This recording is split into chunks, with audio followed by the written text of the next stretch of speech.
est impossible de ne pas se régaler, tant la scène politique béninoise ces derniers mois fourmille d'allégories distrayantes. Le menu par excellence concocté se retrouve être la rupture, le PAG, plus récemment encore le RAVIP. Le dernier est un outil de développement où n'apparaît pas pour l'instant opportun d'épiloguer. La mise en œuvre progressive nous fournira, à n'en point douter, plus d'éléments de confort et d'appréciation. C'est la symphonie parfois pittoresque, parfois gutturale, parfois dantesque, avec des altérations et successions de degrés qui faussent radicalement toutes les règles d'harmonie, même en ré mineur pour ceux qui s'y connaissent, qui se jouent en effet autour du programme d'action du gouvernement et des autres sentiers de la rupture qui a fini par atteindre le pic de l'agacement. Nous avons découvert certains par eux-mêmes qui ont eu la spontanée volonté de parcourir le monde à leurs frais pour promouvoir le programme d'action du gouvernement. Quoi de plus noble, quoi de plus normal? Quelle magnanimité, quel amour pour la patrie. Certains, moins ambitieux, beaucoup plus près de nous, avec leur bénin route, leur bénin révélé, ont sillonné monts et vallées, hameaux et campagnes pour apporter la bonne nouvelle aux populations, toujours au nom et pour le compte de la rupture. Mais en réalité, on aura tout compris. Sur le terrain de la mise en scène mélodramatique, se jouent et se côtoient différents acteurs qui ont un seul objectif en commun: impressionner les princes qui nous gouvernent en vue de se positionner pour des intérêts bassement matérialistes.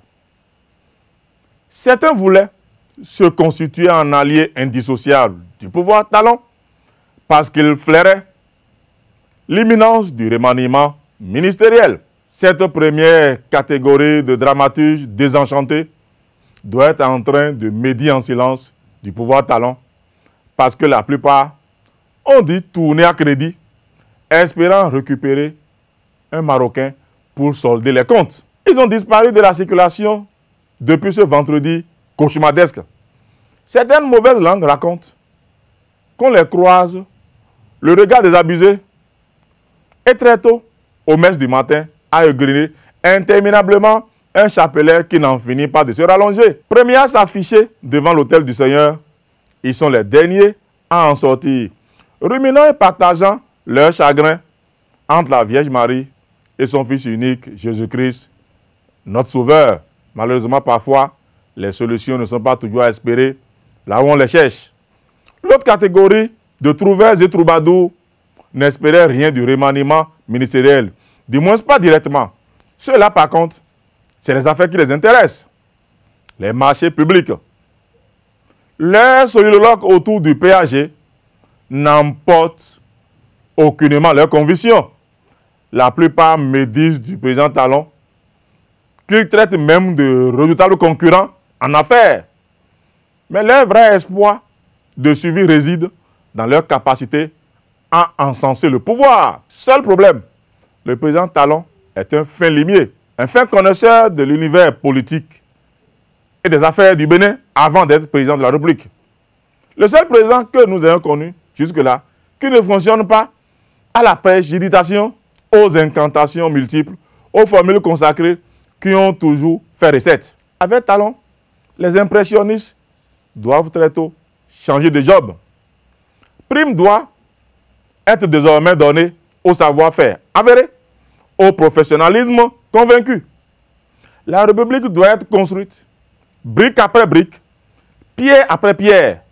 Les marchands d'illusions n'ont pas droit de continuer de nous distraire pendant que le Bénin doit prospérer. Il est temps que le Béninois comprenne qu'il faut mettre fin aux balades de santé, aux promenades mosaïques pour donner primauté enfin à une activité génératrice de revenus. S'adouber le titre de politicien indécontrable de nos jours, les mêmes de service depuis les années 60 pour ceux qui ont 1000 vies comme un ver de terre et les nouveaux jeunes fainéants qui leur ont emboîté le pas et que nous retrouvons de Kérékou et Ayaï 2 et qui ont du mal à se frayer un passage sous les nouveaux cieux doivent comprendre qu'en effet, les choses ont véritablement changé. C'est de guerre-lasse qu'ils chansonnent à tue-tête que c'est dur la rupture.